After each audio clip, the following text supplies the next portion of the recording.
welcome back to the channel. This is Cars and Chatter, first episode featuring Cesar Q60, Cesar Marin. Hey Cesar. What's up, man? Good morning, everybody.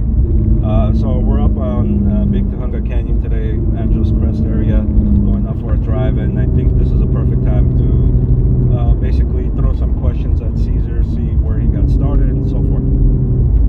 Well, Cesar, why don't you tell us a little bit about yourself first? Let me see. 31, born and raised in Cali. This is actually my first time getting into the car scene, so it's been an interesting journey, that's for sure. But other than that, I mean, work in the medical field, just try and keep myself busy and out of trouble as much as possible. Try and stay safe. But yeah, about it. That's about it? Yeah. Oh, that's cool. What other cars do you own? So I have the Q, and then a few weeks ago I just got a new little Jeep Renegade as a daily because my previous daily kind of took a dump on me. So I don't know what I'm gonna do to the Jeep or if I'm gonna touch the Jeep, but there's a good chance I might have a little bit of fun with it. So that'd be a nice little side project to have as well. But that's it. Weren't you just telling me you wanted to do a lift kit on it? Yeah, I might. About 30 inches? I might do a small lift kit on it. I'm scared once I start doing stuff to the Jeep, I won't stop. Just exactly what happened to the Q. So Get the mud bug? Huh? Get the mud bug? So I don't know what I want to do to the damn thing. I want to do like a snorkel on it, the outside intake. I want to do a lift, some fatter tires, but no. I want to finish the Q first. Any other cars? No. That's it. Oh yeah, you got rid of the Evo, right? My Lancer, yeah, it died, so I'm like, whatever. That was my first daily. That's actually, I love that car more than I love the Q, believe it or not. I had that thing, that was my first ever car. Had it since 08, 240,000 miles, no issues. Stick shift, thing was amazing, but... What happened? Did you mod it like this one? God, no. Not even, Tommy exhaust or anything like that? Nothing, bone stock. But it gave what it could. I'm not complaining. I'm gonna miss the car. My dad wants to do something and just give it to my cousin, so we'll see. That's cool. See how that plays out. Nice. So, why don't you tell us a little bit why you chose the Q60 over any other cars you were looking at? So I had a C300 before I had the Q, and I've always wanted to build a car and have some kind of fun with it, but I was in school, so obviously I didn't have the money to build a car. And then when I got the C300, it was a great car, but you couldn't really do much with it as far as like performance. And I wanted a car you could do performance and aesthetic at the same time. And I remember I went to the LA Auto Show. I think it was 2017, right before I got the car. And I saw the car at the Infiniti section at the auto show, and I kind of just fell in love with the interior part of it. I was kind of blown away by the dual touchscreen, even though it's a dumbass infotainment system that it has. But at the time, I thought it was pretty cool. And then I fell in love with the body of the car, so I started doing some research on the car as far as the performance part of it, aesthetic parts that you could do to it. And the funny thing is, one of the first pages that came up was actually CPON's page. So I was like, oh, okay, this car really has some potential to it. I remember the main pages that I was following was CPON's, Sandro's from up north, and Arash. So those are the three cars that I first saw, and like they were all distinct and unique in their own way. So that kind of motivated me to get the Q. And then the main thing is I did my research to find the car that had everything that I wanted in it. I don't have red sport, I have a silver sport, which I'm really happy about. I really wanted the red interior with the BBK, so I found the exact car that I wanted, and it was CPO at a good price. So one day after work, I was just like, let's go. I went, and they gave me a good price on it, and here we are 2 years later, right? Like that. So let me ask you a question. You said you're happy that it's not a red sport. What's up with that? No offense to those red sports owners. I was just, okay. I'm happy with my silver sport, and for the price point that I got it at, question: if you had the choice to pick up a red sport for the same price, would you have done that? No. Why is that? For the same price? For the same price. I mean, it's the same. I don't know. To me, it doesn't. I don't know. Never thought about it, to be honest with you. Well, tell us a little bit about the Q60, what you've done to it, if you have any future plans, or if you're going to do anything in addition to what you've already had, and what you've done in the past, or what you've switched up a little bit. Let me see. So I've done a few. I don't know. Personally, I feel like I haven't done a lot to the car, but once I made the list, I was like, oh damn, all right. But let me see. The main aesthetic parts of it. The first not mod, but aesthetic thing I got was actually my duck bill that I got from Strictly, which they've been pretty amazing since the beginning. Their carbon's been pretty great. So I have their duck bill, their rear diffuser, and their hood, and I'm grateful for the relationship I've been able to grow with them. They're kind of like my first sponsors, which is nice. They're took me under their name, which has been a blessing. So I did all that stuff. I got the bags on the car, which I was very reluctant to getting them for a very long time. So my main thing is, what I want to tell people is to do your research. You can never go wrong with doing your research. At the end of the day, it's gonna potentially save you issues, and also it could save you money as well. Once I decided to get bagged, it was my personal decision to get bagged, and then after that, I wanted to find the right shop to do the work, because I think it's important that you find the shop that's not just gonna do the install on your car, but a shop that you're gonna be able to build a relationship with as well. And I remember I went to a car show to go support one of my buddies to go support Mishi. It was a top 100 car show, and I met Motive there. I remember I was with Jonathan, and we were talking to them, and we kind of trying to get some information about the bags, price points and stuff. So I remember we kind of started building a relationship from there.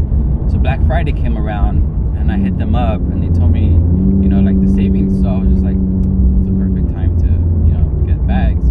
And so me and Promotive, which is also one of my sponsors, I was able to build a relationship with David, who's the owner of Motive, and kind of go back and forth on what we wanted to do with the car, because I didn't just get the bags. We also came up with the design for my trunk setup as well.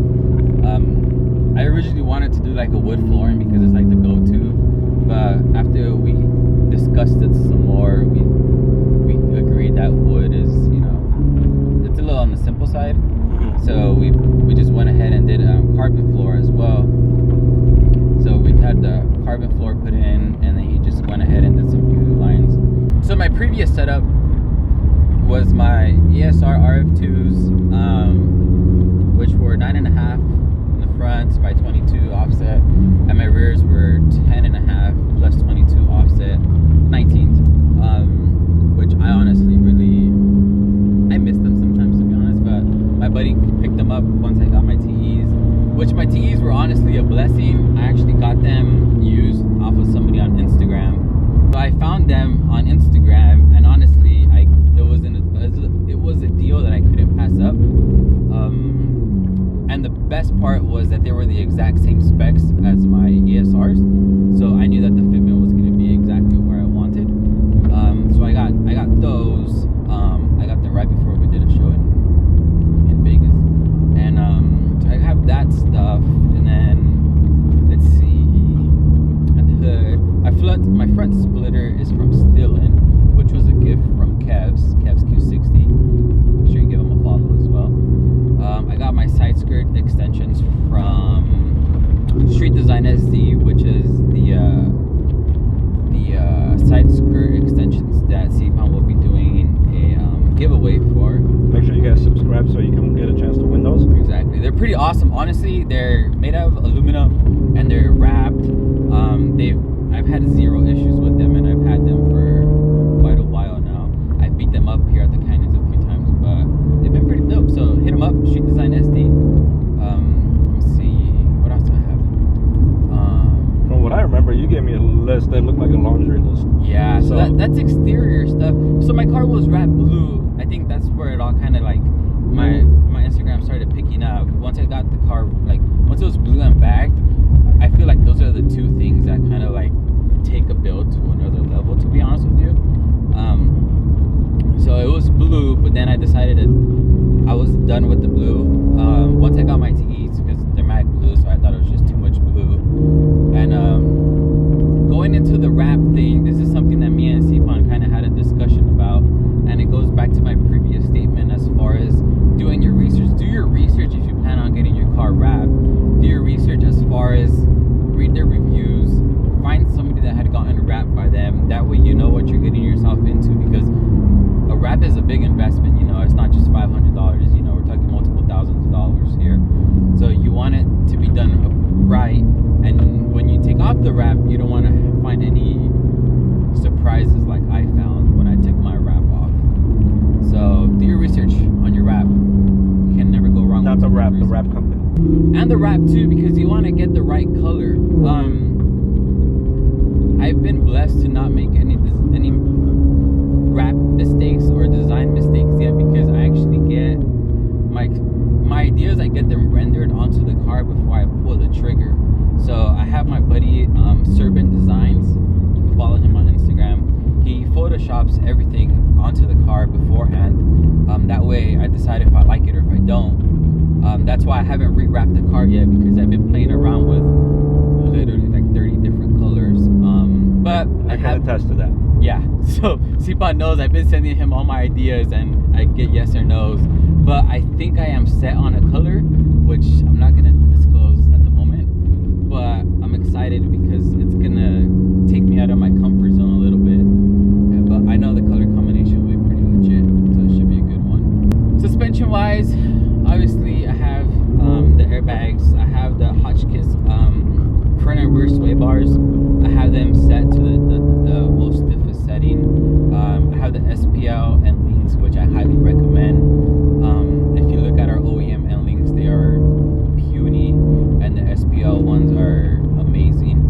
Let me see what else I have done. Suspension, I have that stuff. Performance wise, you guys know I rep the AFE like crazy. Everybody always tells me why I talk about them so much, but their build quality is amazing. I have their intakes, lower down pipes, full catback system. Catback system has the carbon tips on it, which is pretty awesome. I have the ADD, right? It's ADD. ADD. The add oil catch can, which helps a lot. If once you have it and you drive for 2,000 miles and you go to empty it out, you'll see how much oil it actually goes into there, which is great because it saves it from going into your intakes. I have that. Let's see. I have the AMS low pressure fuel pump, so I am pretty much set up for E. But I'm not running E yet. I want to get the flex fuel kit and some other stuff that I'm not going to talk about first before I start running E. And I'm tuned by Racebox. He's been awesome since the very beginning. Tuning has been a new thing for me. I didn't know much about it. Before I decided to get tuned, I had the J4, which is nothing wrong with it, but it just wasn't as consistent as I wanted it to be. And after I drove Eddie's car, which now he has a Q50, Inferno Q50. I remember I drove his Q60. He was tuned. I drove it and I was just like, okay, I need to tune my car ASAP, because it's the J4 and the tune is just night and day. So after that, I sold my J4 like that. I think that's one of the other subjects that we're actually going to talk about on Tune In Tuesday. Is going to be tunes, and I'll also make sure to get you guys information who the tuners are, and if you're local in SoCal and other places. So you got to also remember there is tunes that you can also get sent to you. Basically data log it and send it to the tuner. He'll send it back to you. You also have that option as well. So let me ask you this, Cesar, as far as what you've done to the vehicle and what you plan on doing, what is one of your most disliked things about the Q60? I know you mentioned what you liked about it, and you also kind of dissed it at the same time, which is the infotainment system. But what is one of the biggest dislikes you have about the Q60? but let's not even go there because that's a totally different subject. But Like, the if you DCT would have been amazing in this car. did you say A CVT? DCT, Oh. a dew clutch, man. I was like CVT. Come on, bro. But other than that, what is one other thing that you dislike about the car? Man, I don't know, that's a tough one. Because honestly, like personally, I feel like the Q60, I think they did a good job as far as aesthetic wise. Performance wise, I mean, it's a crap heat exchanger. It would have been nice if they would have done a better job with that. But performance wise, I mean, the potential's there. I mean, we see, records are being broken left and right now, and our platform has just grown so much that I don't know if I really had that many dislikes when it comes to our cars. Okay. I mean, that's kind of a refresher to hear because all you see everybody on the Facebook group pages is I think it's a hit or miss though with the car. People that hate it is because I feel like they had a bad car in a sense where they snapped so many belts or had all these other issues. I think I've just, knock on wood, been blessed to have a good one. I haven't had any issues. I haven't had any issues with the car. I take care of the car. I get its oil changes. Before the 10,000, I get like 5,000 miles. I take care of it. I don't even drive the car that often anymore. or just maybe a user. Yeah, people don't know how to drive the cars. Just little simple things, checking your oils, checking all your fluids. I think that my main thing is because our cars are turbocharged, I actually let the car cool down a little bit before I turn it off. Make sure you guys remember that. I think, before the older models, people have their turbo timers and stuff like that. I let it cool down for just a few minutes, just little things here and there can make a difference. Yep. But I personally love the Q60. That's why I haven't gotten rid of it yet. I know you gave away some of the ideas that you want to do to the car as far as exterior goes with Carmoda. Now, I know that you and I have been talking and you wanted to do some performance mods. Yes. Can you give us some ideas as to what you're going to do? Performance-wise, so I only have lower downpipes at the moment. I will be switching to the AFE full downpipes at some point. Let me see. Full downpipes and a flex fuel kit, because I don't want to run a higher concentration than 830 at the moment. Because I want to try, if I'm going to do something, I want to study it better and also know exactly what I'm really getting myself into. And as far as like running higher content of ethanol, I don't know too much about yet. And if I'm going to go that route, I'm going to do it the right way as far as getting the fuel filters, probably switching out my injectors if I plan on going like higher concentration of E. Mm-hmm. But at the moment, I'll be content with just doing an E30 mix, because I feel comfortable with E30 flex fuel kit. It's already have the low pressure fuel pump and the full downpipes. I have talked to Hussein and he said I should be good with running those and be at around the horsepower range that I plan on getting to. So as far as performance, that's it. I do want to switch out my rear tires as once I start adding more power to the car. Okay. My tires are fine. Believe it or not, I have the Federal, the ST1s for turns. They're phenomenal. But for straightaways, I don't hook for anything, obviously. So I do want to do that because I think if we're gonna build a car, this is my 2 cents on things, and it's something that me and Stepan had also talked about in the past, is that everybody just wants to slap horsepower onto a car, and they don't understand that it's more than just horsepower. It's, if you're gonna build it correctly. When it comes to, there's a lot of suspension components that our cars need as well in order to be able to put the power down. Oh, I also have the Z1 collars. If you go on my Instagram, I have a mod list on my highlights. I forget them, so I have that on my Instagram. If you guys want to take a look, it's there for the And also make sure to put it in the description as well. Yes, because as much as I enjoy telling people what I have, it just sometimes it gets tiring to type up, so I made it accessible. But those collars that Z1 Motorsports makes, for the price, I think they're like what, $150 or something like that. So, yeah. They're really cheap, and honestly, once you put them on the car, the rear end it absorbs when you take off so much better. It's a mod that I highly recommend. If you find a shop to install it, it shouldn't cost too much. It shouldn't cost more than $200 to install, to be honest. If you're in SoCal, you can hit up my buddy Yuli over at Antonio's Tires. He'll do the install for you. Just drop my name. He's been fixing up a lot of the queues lately as far as, their installs. But those rear collars, if you're gonna put down some serious power, rear collars, get your suspension going, get those some end links, because like I said, ours are terrible. There's a lot of different suspension components that nobody really talks about, which I think would be like a really good topic for another episode. There's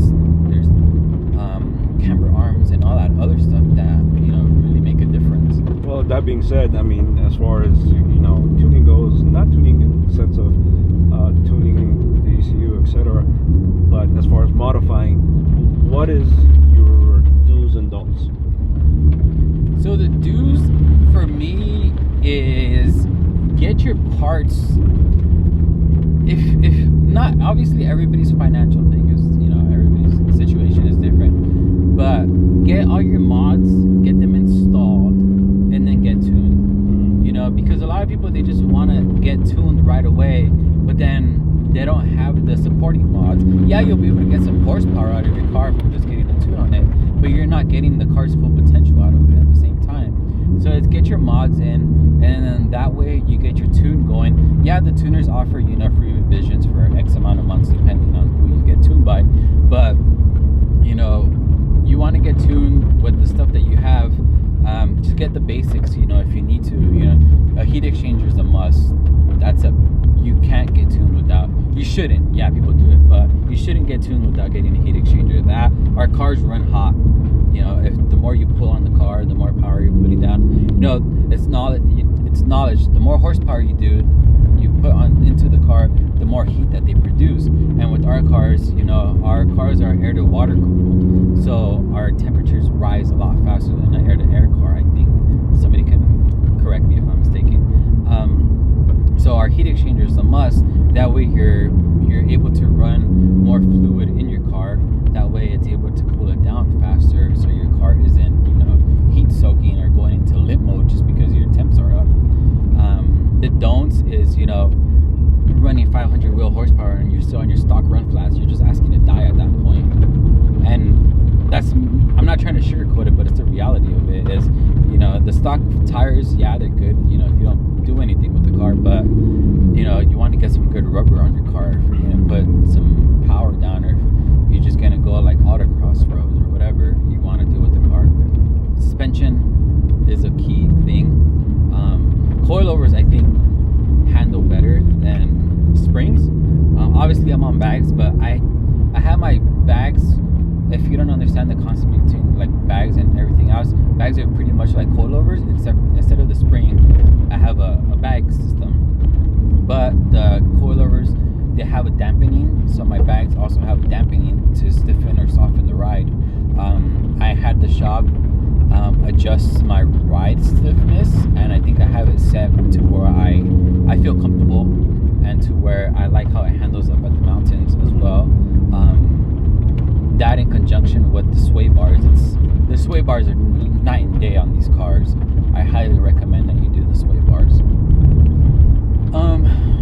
Yeah, don't spend money on things that you don't. I think the don'ts is more of what you said as far as getting a tune first before you do anything, and that's where a lot of people with our platform run into issues. Is they go get a tune, they blow a turbo, they mess up their injectors, whatever you want to call it, or however you want to go about it, or which is one of the biggest issues we have is snapping the belt.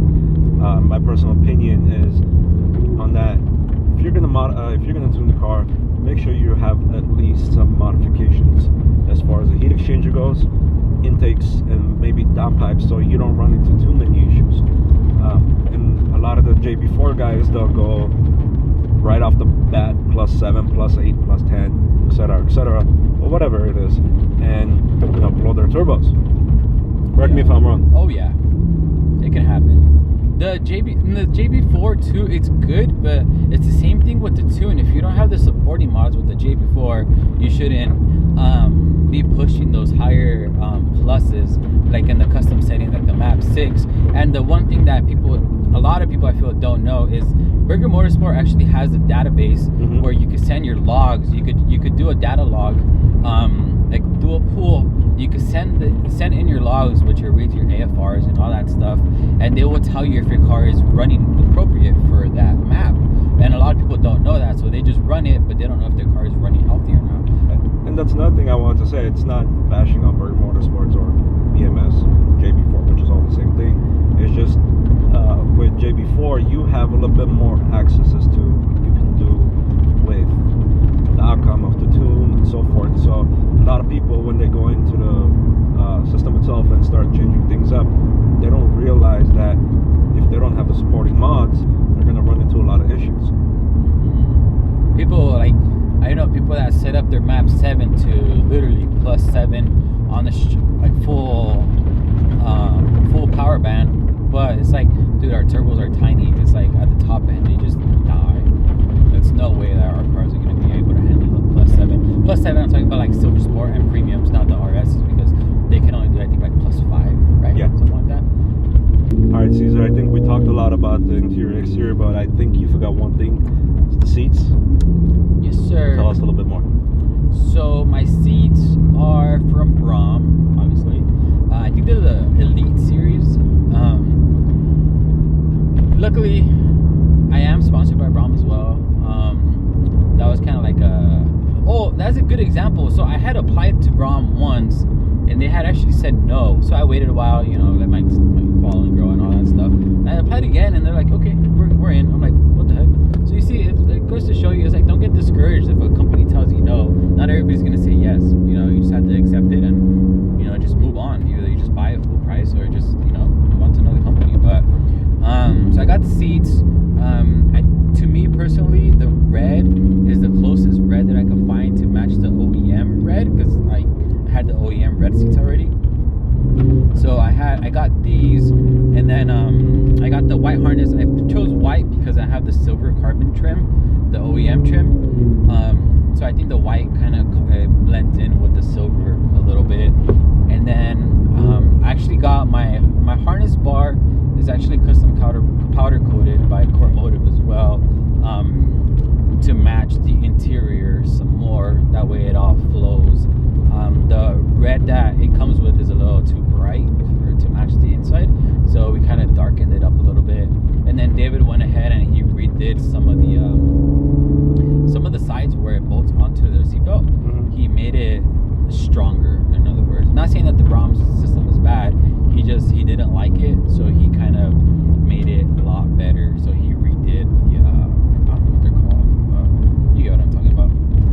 So there's been a lot of like little, one thing leads to another word. I went to get it installed, and then he wanted to install it right, so we did some modifications to where it's it's stronger. In other words, it has through and through welds the way it should be, because his concern was if I take the car to the track, that they would give me crap for the harness bar if it wasn't up to spec.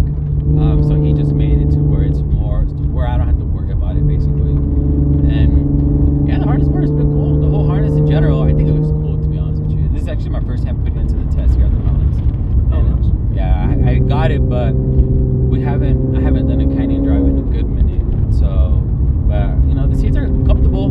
People ask me a lot if they're comfortable, and I tell them, I'm like, when I first got them, we went to a show in Vegas. We drove out there. So those of you who don't know, the drive from SoCal, LA area to Vegas is about 4 hours, 4.5, depending. And honestly, like, I was comfortable the whole way.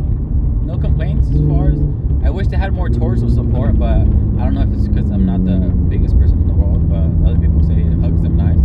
I don't know if CPOM could say that it hugs them better or not. But other than that, I'm happy. They have some other seats that I like more, to be honest, as far as the design. But I like the red, so that's why I'm sticking to the red, or else I would have switched them. But yeah. Nice. Well, Cesar, I want to thank you for taking the time to come out with us and chat a little bit. Guys, make sure you subscribe and like the video. video if you do like it. Also, I'll put all his modification lists in the description, and also include his Instagram tag as well. So if you guys want to make sure to give him a follow. And if you guys have any questions, always feel free to reach out to Cesar. Yes. Myself, we're always here to help as far as the platform goes. And see you guys on the next one.